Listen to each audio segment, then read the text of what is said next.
Coming up on WUFT Midday, we're tracking the tropics. The UF weather team is bringing new updates on 3 systems developing in the Atlantic. Plus, a deadly shooting at Texas immigration facility, the breaking details about the investigation and what may have led to it. And as leaders gather for the United Nations General Assembly, Palestinian Authority is addressing them remotely. More on the meeting with international officials coming up. WUFT Midday starts right now.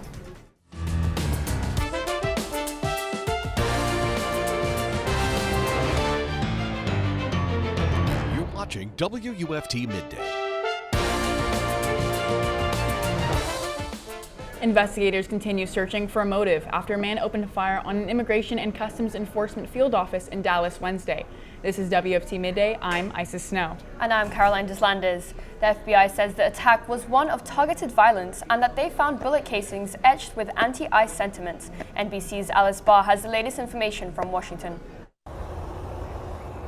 This morning, growing questions and fallout from the deadly shooting at an ICE field office in Dallas, with top officials promising heightened security. Making sure that our ICE officers have the ability to operate safely. In fact, they've seen a 1,000% increase in violent attacks against them. A gunman on Wednesday firing from a nearby rooftop hit a transport van, killing a detainee inside it and critically wounding 2 others before taking his own life.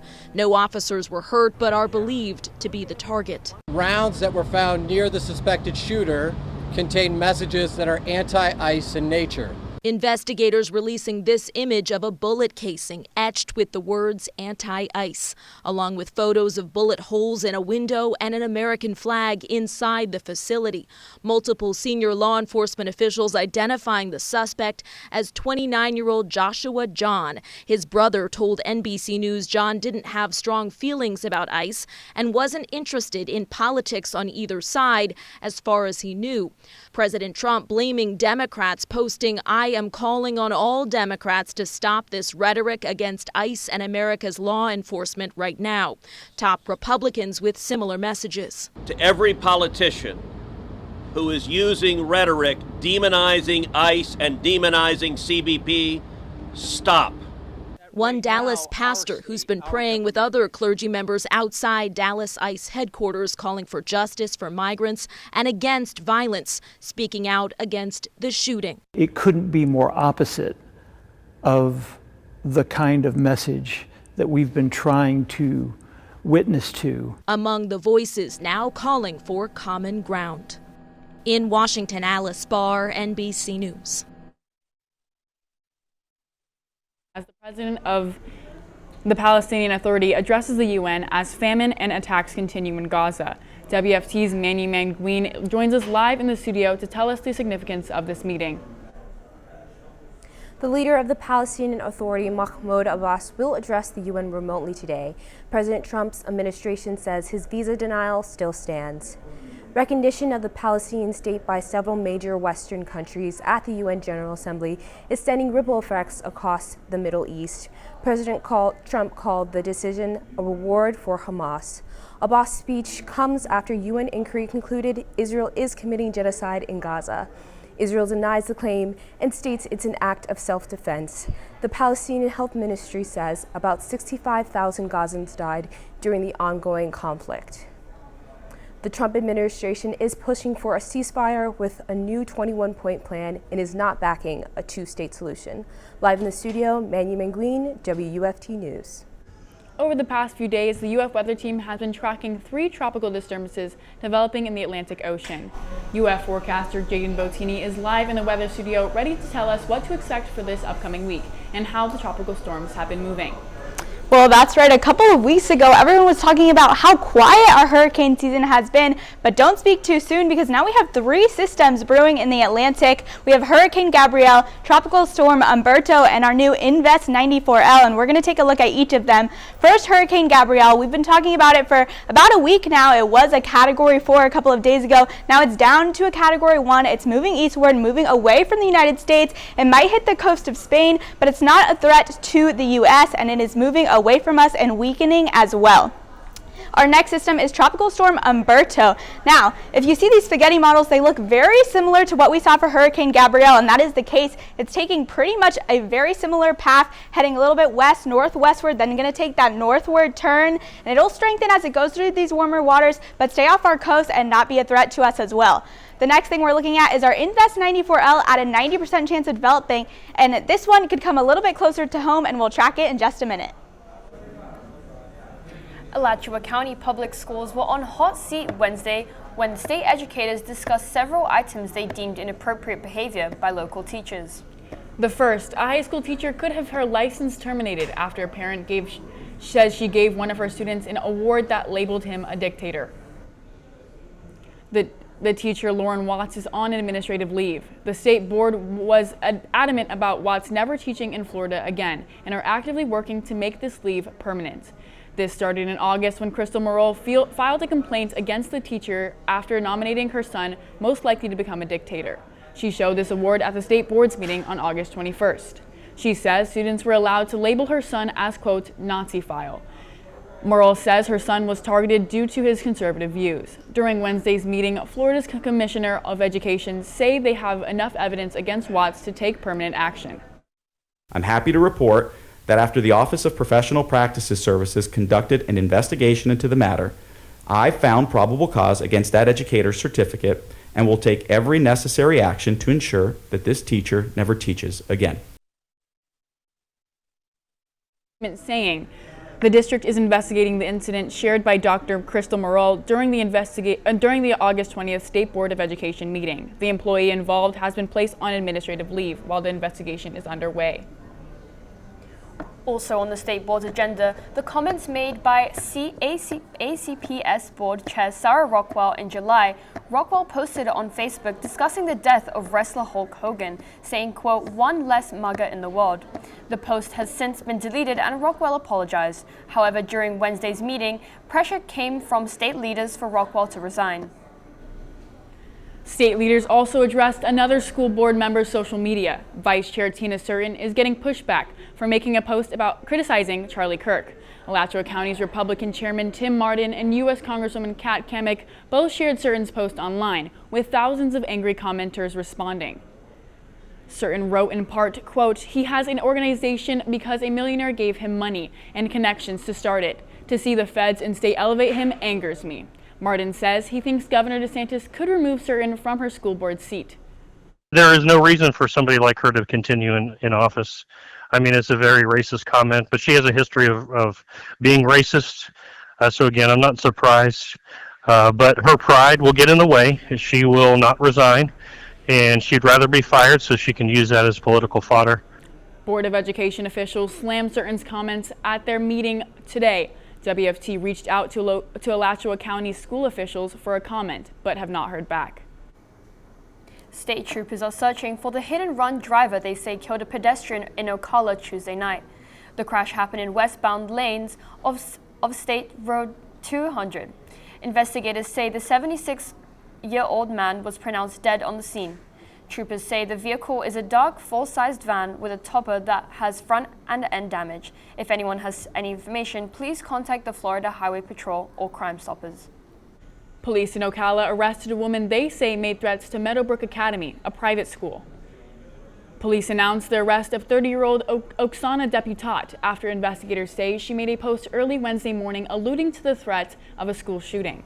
Investigators say she is a former student of the school. Officers were able to act quickly and were able to secure the campus. She's been charged with threatening to conduct a mass shooting. The charter conversion of Newberry Elementary just cleared another key hurdle. Florida State Board of Education voted Wednesday to approve the conversion. This comes after the Florida Charter School Review Commission approved its application earlier this year. Then ACPS appealed, and that appeal had been denied last month. Newberry Elementary will convert into Newberry Community School. It is expected to open next fall. From working at UF Health to owning a bakery, a Gainesville couple made a drastic change in their careers. WFT Isabella Reynoso says the move is paying off as their bakery mixes old feels of the previous owners with new Cuban flavors. A new era has started for this 10-year-old Gainesville bakery. continue providing to the community and working hard. Alain Pedrero and Danay Diaz went from the operating room to the kitchen. This married couple from Miami is now following the tradition of the bakery they now own, while adding new flavors immersed in their Cuban heritage. We're trying to add a little bit of the Cuban Miami culture here. Definitely, I know my husband's going to start frying croquetas soon. We need croquetas. In the heart of Gainesville, Baker wakes up the city with sweet treats known all over the world. But they want customers to act fast as they sell out before noon. And while the shop has changed owners, this standard and pledge to the community remains. It just feels like home. It's like a second home. And it's very integral to the community around here.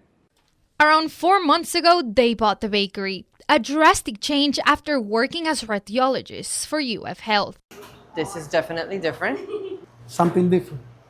After taking lessons from the previous owners, it took the duo just 1 month to perfect the art of baking. They left in July and we've been on our own ever since.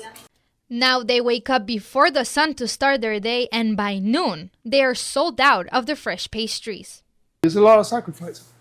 Getting up at midnight, starting to work about 1:40 in the morning. The sacrifice is paying off, as customers felt the transition was a smooth one, and some have already tried their new Cuban-inspired pastries. We love it. Anything guava, like the guava and cheese and everything. Reporting from Gainesville, Isabela Reynoso, WUFT News. Coming up on Midday, we're taking a look at our active Atlantic and talking about how it might affect our weather here in North Florida.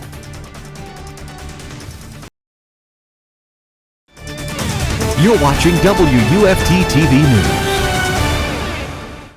Welcome back. Let's head over to our live DOT cam overlooking I-75 in Alachua County. Traffic is moving quickly and smoothly during your lunch hour, with the skies looking promising for the rest of the day. UF forecaster Jadyn Bottini is live in the studio, ready to tell us what to look out for in this upcoming week. We are anxiously waiting to hear more about the developments in the tropics. Jadyn? Well, a couple of weeks ago, we were saying how quiet it was this hurricane season, but that's not the case anymore. We have 3 systems right now in the Atlantic. Our first one being Hurricane Gabrielle, which we've been talking about for a couple of days now. It's down to a Category 1 hurricane, though. It was a Category 4 a couple of days ago. It's weakening now. It's moving eastward. It might reach the coast of Spain, but it will likely be a tropical depression, so a low threat to them, but it's moving away from us. Nothing to worry about here. Our next And here's the cone. It's a Category 1 right now. It's going to continue moving to the coast of Spain. Winds about 85 miles per hour, and it's going to move about 32 miles per hour currently. Our tropical storm Umberto is the next system we're talking about. It's here in the southern Atlantic, and we're going to see it take a very similar path to Hurricane Gabrielle. Here's that cone, expecting to strengthen into a hurricane by tomorrow morning, and then it'll get up to a Category 3 storm by around Monday. Winds right now 45 miles per hour, and it's moving 10 miles per hour, but as this system strengthens, it's going to speed up as it goes through those warmer waters.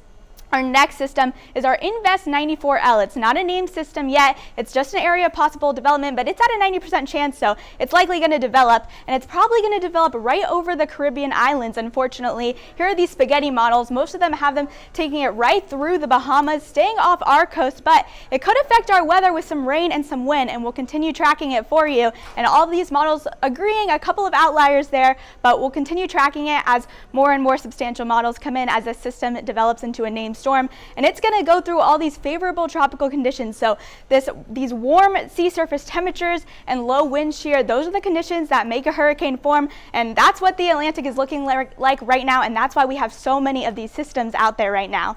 So our tropical takeaways today: Hurricane Gabrielle is weakening and moving away from us, not a threat. Tropical storm Umberto following in that path as Gabrielle, so not a threat to us either. We likely won't see effects from it, just as we did with Gabrielle, but we are going to keep an eye on Invest 94L as it's a little bit closer to us and possibly a threat for those Caribbean islands. A little bit closer to home on campus right now, temperature is 90 degrees, humidity at 62%, partly cloudy out there, but sky's looking beautiful, a little bit stormy in that direction. And here's our radar. You know, we have been seeing some scattered showers throughout the week, saw a drizzle a couple of nights ago. That's the trend, some pop-up showers here and there this week. Temperatures staying warm though, we're at 90 in Gainesville, 89 in Ocala, 86 in St. Augustine. Staying warm, but not cooling down even though we are in fall. For the next 7 days, highs in the 90s and upper 80s. Temperature lows in the 70s and rain chances increasing as we head in the weekend, but skies starting to clear up a little bit next week. More people are surviving cancer in the U.S., and that number is expected to continue increasing, partly due to the things like advanced treatments and screenings. But a study released today finds your likelihood of surviving cancer may have something to do with where you live. In today's Health Minute, Mandy Gaither has more on so-called ZNA and how researchers say it affects cancer survival.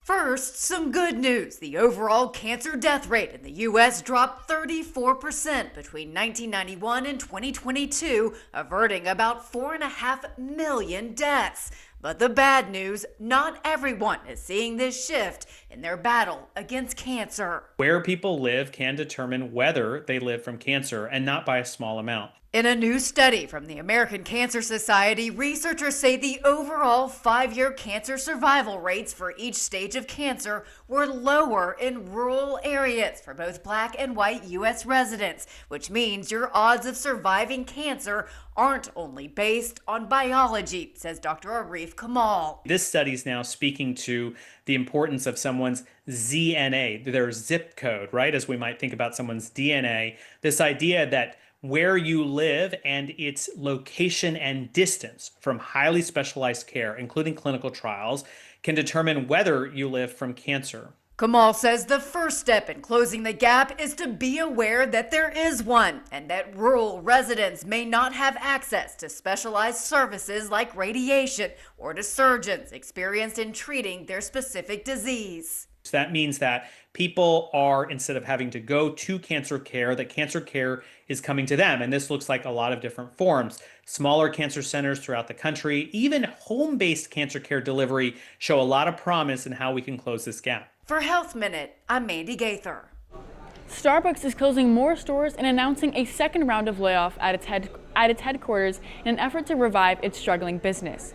CEO Brian Nicole said the company will shut down hundreds of stores this month, roughly 1% of its locations. By the end of September, Starbucks will have 18,300 North American locations, 500 less than it had at the end of June. Starbucks also revealed an additional 900 corporate layoffs, in addition to the roughly 1,000 previously announced in February. The company expects its resurrecting efforts to cost $1 billion. Now let's head over to our Noticias partners for a look at today's top stories for our Spanish language audience.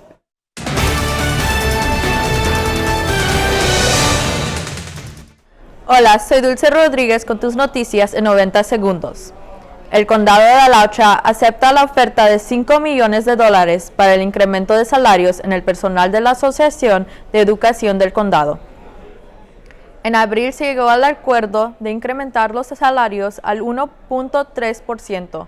El 18 de septiembre, en la sala de juntas de la oficina del distrito, se aprobó la oferta de $5 millones para el incremento de salarios después de una larga negociación entre las partes. Hoy se llevará a cabo otra junta para debatir cómo serán distribuidos los fondos. Un muerto y 2 personas en condición crítica después de tiroteo en las instalaciones de inmigración y control de aduanas en Dallas, Texas. Las autoridades confirmaron que las 3 personas involucradas eran detenidos de ICE y ningún agente resultó herido. El tirador, identificado como Joshua Young, disparó varias veces desde un tejado cercano y fue luego encontrado con una herida de arma de fuego autoinfligida. El FBI halló una bala cerca del tirador que contenía mensajes anti-ICE. Sin embargo, no se conoce todavía el motivo ni el objetivo exacto del atentado. Ayer se registraron 2 fuertes temblores en Venezuela que se sintieron en Colombia. El primero ocurrió a las 9:42 de la noche con una magnitud de 5.3 y una profundidad de 68 kilómetros. El segundo temblor tuvo la magnitud de 6.3 con una profundidad superficial de 10 kilómetros. Los temblores se sintieron en Colombia, en las ciudades de Bogotá, Valledupar, Cúcuta, Medellín, entre otras. Los servicios de emergencia de Colombia ordenaron la evacuación de edificios en la zona fronteriza con Venezuela. Esas fueron tus noticias en 90 segundos. Gracias por sintonizarnos.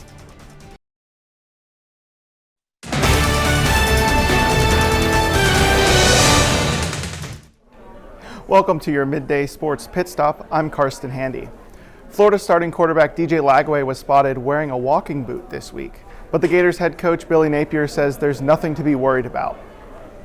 DJ's fine. He got stepped on during the game. We put a boot on him. He's no issue at all. He practiced yesterday. He's 100%. You know, the kid has been back in here since Sunday, working his butt off. Monday, yesterday had a really good day. Lagway has been struggling with his health and offensive performance this season. He has this weekend off to recover before the Longhorns come to town. This will be Lagway's first matchup with his hometown team. Last year, Lagway was injured during the matchup with Texas. The Longhorns dominated the Gators in Austin 49-17. 3 former UF football players were nominated for the 2026 Pro Football Hall of Fame class. Offensive tackle Lomas Brown, center Marquise Pouncey, and running back Fred Taylor were selected for the 128-player shortlist. Brown played at UF starting with the 1981 season through the 1984 season. He was awarded the Jacobs Blocking Trophy. Pouncey led the Gators to the 2008 BCS National Championship, and Taylor was a Gator from 1994 to 1997. During his senior year in Gainesville, he earned first-team All-American and All-SEC honors. All 3 players went on to have successful NFL careers. Brown played 18 seasons, while Pouncey played 10 and Taylor 12. The Gators men's tennis team are in action this week at the ITA All-American Championships. Henry Jefferson and Tanapat Neerdon upset the number 9 overall duo from Oklahoma. Jefferson and Neerdon came into the season ranked at number 33. The win propels them into the round of 16, where they will face off against the number 20 and brotherly duo from Auburn, Billy and Freddie Blades, today scheduled for 4 p.m. Tune in to First at 5 for updates on the Gators men's and women's tennis matches today. And that's it for your Midday Sports Pit Stop. I'm Carston Handy. That's all we have for our midday show, but before we go, let's look at what's coming up on First at 5 on Channel 5. This evening, we will come to you live from a press conference hosted by Alachua County CFO. They are expected to address the wasteful spending efforts made by the county and hold the government accountable. The city of Gainesville says it has been scammed by a local compost company who it has partnered with for the past 4 years. Last, our reporters went to self-defense class for women. Some of them even took part in the action. All that and more at First at 5. It's been pretty quiet for hurricane season. Yeah, but I think I've heard there's something stirring up in the Atlantic. That's right. We have 3 systems brewing in the Atlantic right now, but a little bit closer to home. Temperatures are staying warm even though we are in fall. Those highs in the 90s this week, lows in the 70s, and increasing rain chances this weekend, but skies clearing next week. Goodbye.